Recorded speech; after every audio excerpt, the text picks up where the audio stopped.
Hello, I'm David Seiler, President of Riverside Brass and Aluminum Foundry, located in New Hamburg, Ontario, Canada. We are pleased to partner with MEDA on doing a virtual tour of our plant for the 2020 MEDA Convention. We've been supporters of MEDA for years, and we welcome the opportunity to also be part in this particular way. Some of you will recognize Riverside Brass as the foundry or the manufacturer that made some paperweights over the years with the MEDA logo on it. Riverside Brass manufactures a variety of industrial castings for many different industries, such as fire suppression, waterworks, power transmission, specifically electrical connectors. We also manufacture plaques and memorial markers. By the way, most of the metal that we use at Riverside Brass that ends up in castings that we sell to customers is from recycled product, which also is good for the environment, and we're pleased to do that. Even a number of things in our process are recyclable.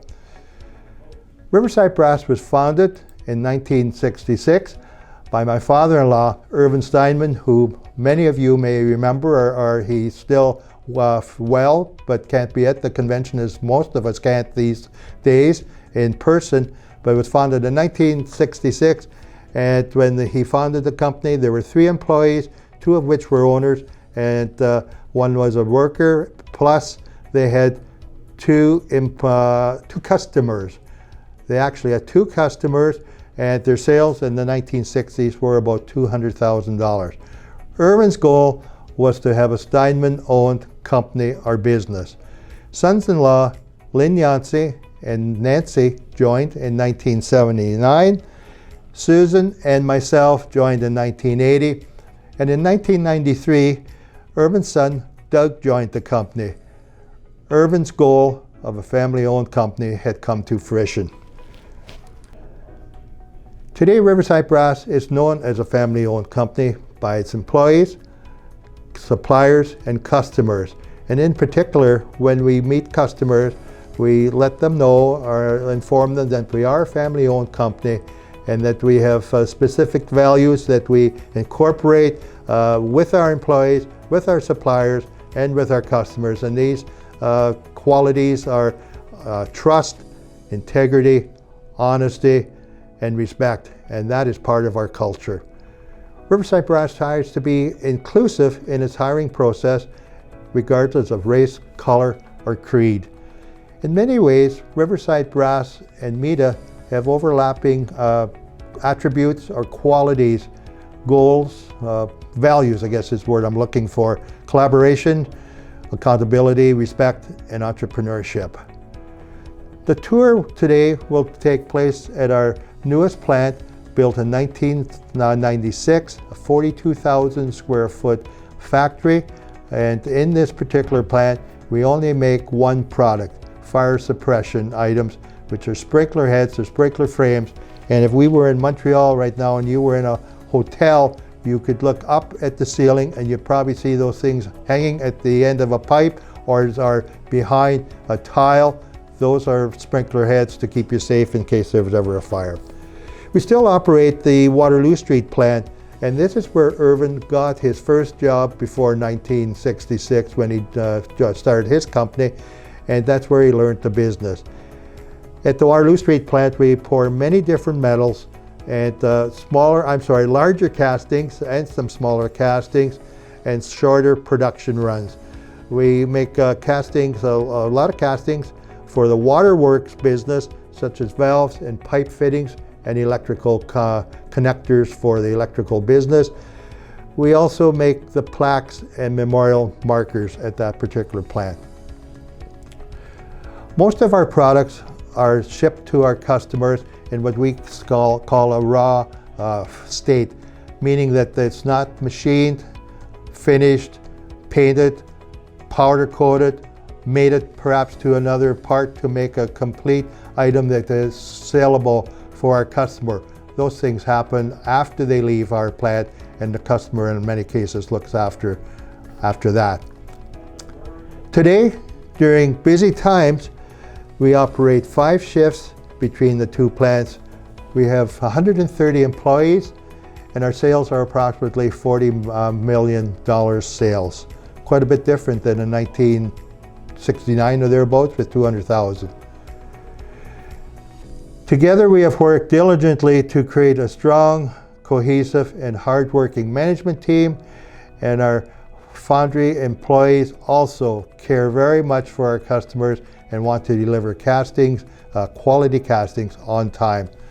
Riverside Brass is very fortunate to have developed such a hard-working workforce and committed group of people, very much like the MEDA organization.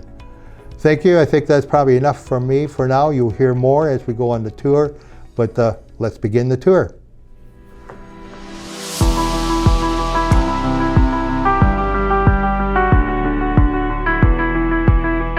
Well, this is great that MEDA is doing this virtual tour. We'll just show them the whole plant. I think Josh, starting with the sand system and going in the cycle system. What do you think? I think that's probably for the best. So once again, welcome to Riverside Brass. This is our Hamilton Road facility.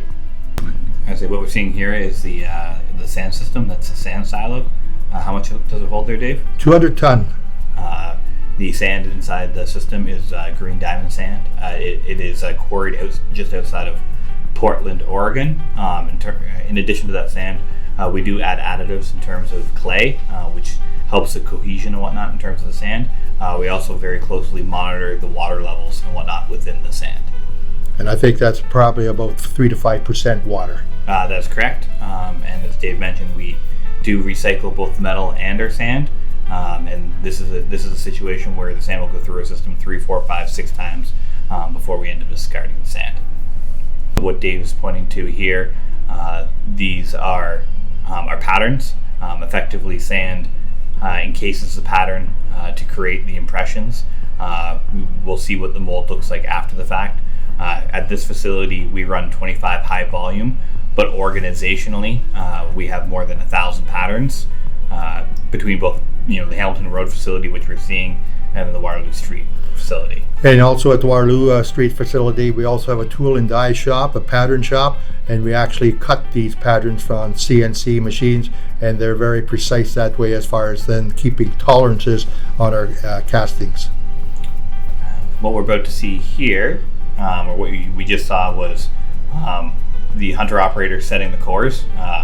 What I'm pointing to here is the molds coming down the line. So these molds are feeding out of the hunter molding machines, and they are moving towards the melt deck, which we will get to next. So what you'll see there is, it's called green diamond sand. Does end up coming out black.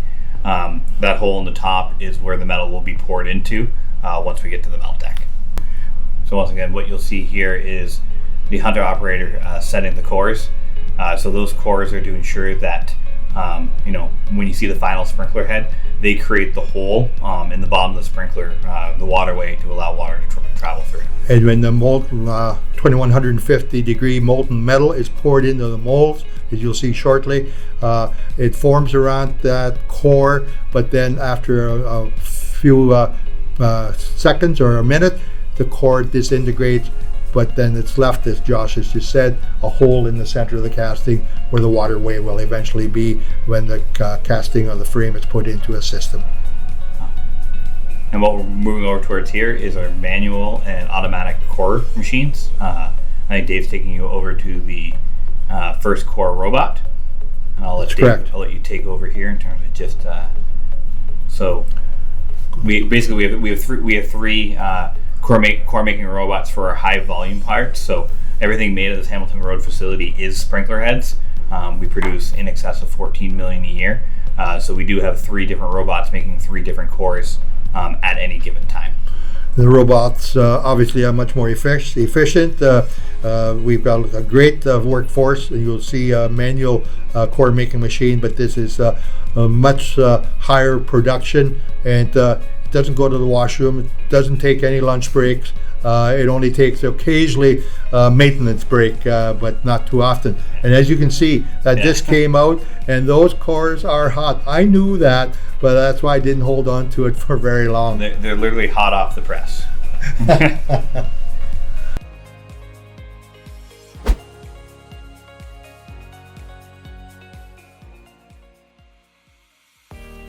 this is the manual core machines. The manual core machines, they are used to make bigger cores, specifically for our other facilities. So all of the sprinkler cores are made on the robots. For any of our parts that are larger than sprinkler heads, those parts are made here, but for the other facility. Now we're walking towards the area that most people think is most exciting in our operation. Don't know if people want to work in this area because it's pretty warm, especially in the summer, but on the melt deck. But we do have a lot of PPE for the employees there. You'll see helmets, you'll also see air hoses out the back, and there's air being pumped into there at all times to help keep them cool, and more importantly, fresh air while they're doing their work on the melt deck. And what you'll see here is 3 2,000-pound furnaces. In this particular facility, we only pour one metal type, which is 844. The metal, as Dave mentioned earlier, is poured anywhere between 2,050 degrees Fahrenheit and 2,150 degrees Fahrenheit. The 2050 is what we define as low temperature, and the 2150 is high temperature. And as Dave mentioned, this is the fun part. The magic's about to happen. And the low temperature, high temperature are defined or were tested to make sure that the casting material, the metal composition, is absolutely correct, so that there's no flaws in the sprinkler, because you do not want flaws in a sprinkler when you're sleeping in your bedroom in some hotel room some night. Don't hang your coat, don't hang your jacket off it either. Yeah, so what you're seeing here is the black molds that you'd seen loading into the line. They are now accepting the metal from the furnaces. So everything we do here is a manual pour. So we are reliant upon the melt deck operator to pour. One thing that he is monitoring as he pours is making sure that the temperature does stay within range. Once the temperature drops too low, he will stop pouring to ensure that all the castings do form. And you'll see a yellow light come on when the temperature is getting low, and at that point he's probably just going to finish pouring that mold, because the next light coming up is red, and you do not want to pour on a red light. After these molds are poured, as you see, they go to the inside of that turntable, that round thing that you just see there, and they're cooled there for a period of time, and then they're pushed out the opposite side of the turntable there, and then go into a vibratory. Vibratory. We call it the snake because it basically snakes around. Yeah. The parts travel a considerable distance before eventually reaching the sort table, which we'll see later in the video. What we're seeing here is we're coming up on the sort table. When we turn back around, what you'll see right in front of us are the gates and runners. So those are effectively what feeds the parts. Those are right there. They are put back into the system. They are fully recycled, and the parts that we'll see at the end of the table have broken off of those gates and runners. And once again, those are the feedways that end up feeding the parts that have formed. So, and all of those things came out of those black molds that the molten metal was poured into. Yeah. So once we get to the end of the sort table, there are 3 different parts. You'll see 2 of them here. There are 3 different parts that are made. One different part is made on each of the molding machines that you saw at the beginning of the tour. So the person at this stage is basically sorting the parts into the different categories, and then also pushing the gates and runners, which you can see to the left, off. And once again, all of our gates and runners are remelted. We're heading now into the grinding area. We have a bunch of parts, mostly from the Waterloo Street plant, that are larger, that cannot be processed or trimmed on the trim dies, on the punch presses, so they have to be ground on machines. And you'll see one casting, I think, here later, that's a larger sprinkler head that actually has to also have some grinding process done. Grinding and punch press, yeah. So, but yeah, all parts and whatnot that are made that are finished in the grinding station do come from our other facility. The big difference in our other facility is the parts need to be cut off, which then means that they need to be ground afterwards. The parts at the Hamilton Road facility or a punch press. That's the sprinkler head that I was talking about. Yeah.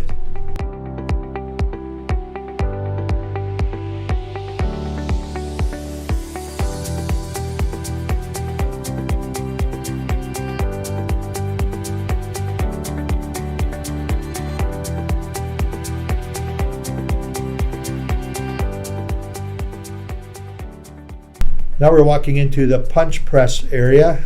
This is where the trim dies take the excess metal off of the castings.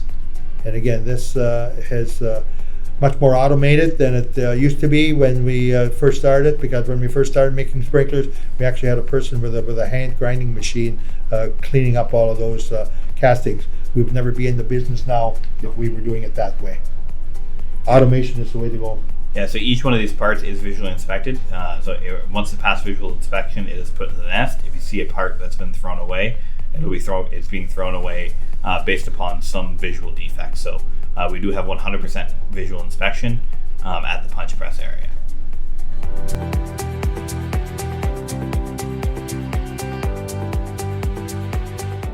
I think as we go on after this slide right here, or this video right here, we get to a machine at the end where we also do a secondary process there, where we do a stretching mechanism of the arms.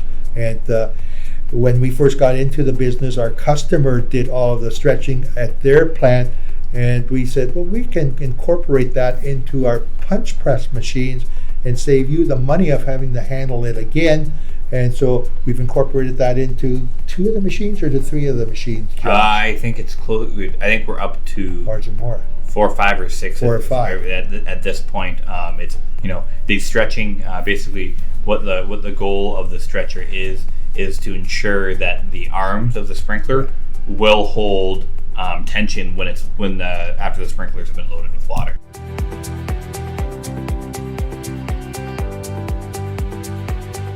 Typically speaking, in a non-COVID world, as much as possible, we do try to run this facility 24/5. The reason for that is the organization is a lot like a freight train, slow to start and slow to slow down, but pretty fast when it is moving. So one of our goals is whenever we do start the facility, we do have to bring people in 2 hours early to warm up the furnaces, very similar to like warming up an oven or whatnot. And at the end of the week, we have to do a similar thing. So right now we are running 2 shifts a day, which does mean that we have people coming in at 5 a.m. and we do have to shut down a little bit early, whatnot, in terms of making sure that the equipment does work. That's been one of the challenges in a COVID world. That plus all the masks you'll see on the video. The 3 sprinkler heads are the parts that we make here, plus many more. And the parts at the other half of this, what you're looking at, are made at Waterloo Street. We also do aluminum over there. And I'll let Josh talk a little more about specifics here. Yeah, we figured that you've probably seen enough sprinkler heads, having been through the facility, so we figured we'd show you a couple other different things here. As David pointed out, this is made out of aluminum. What we make at the other facility, the vast majority of it, not exclusively, but the vast majority of it does end up in terms of like pipe fittings or caps or whatnot, in terms of these go on different valves and whatnot. So water related, yeah, a lot of water related, a lot of valves, and then also a lot of hydroelectric and whatnot connectors and things of that nature. So those are probably the 2 biggest markets that we service outside of the waterworks. But we do a few other different and unique things. A recent plaque that we actually did and donated to the township here, to the municipality, was a plaque honoring Terry Fox. There's a plaque in a park not too far from here that is about that big, commemorating him, along with his picture on it. And we were able to, with somebody else, donate that, a stone, a rock, and again, couldn't do much stuff as far as celebration because of COVID. But that's the sort of thing that we do as well, beyond MEDA, to donate and help other organizations as well. What you are seeing here is a barbecue burner. Interestingly enough, it's for Kalamazoo barbecue. If you wanted to procure one, they run approximately $12,000 American. I've toured their production facility. It's an extremely impressive facility. I always joked I went to their shipping area, and it's like Beverly Hills, Dubai, Abu Dhabi. Yeah. So they've got some great stories in terms of the markets that they service. But this is a finished burner, and depending upon the size of their barbecue, 2 or 3 of these go into any given barbecue. So And- once again, that kind of speaks to the breadth of different things that we do produce here. Very much so, and those 2 or 3 that go into the barbecue, there's probably enough BTUs out of that could heat the average house. So they are immense, big barbecues, and as Josh just said, they go around the world and probably into people's places that some of us will never get to. A lot of yachts, apparently. So that's really a bit of an overview of what we do, bringing into the Waterloo Street plant as well to indicate that we have 2 plants and they're close by, and that's actually good from a production standpoint. We're able to move people back and forth as necessary as well, and so it really helps as far as production and satisfying our customer needs. So thanks again for the tour of Riverside Brass. It was nice to meet you all.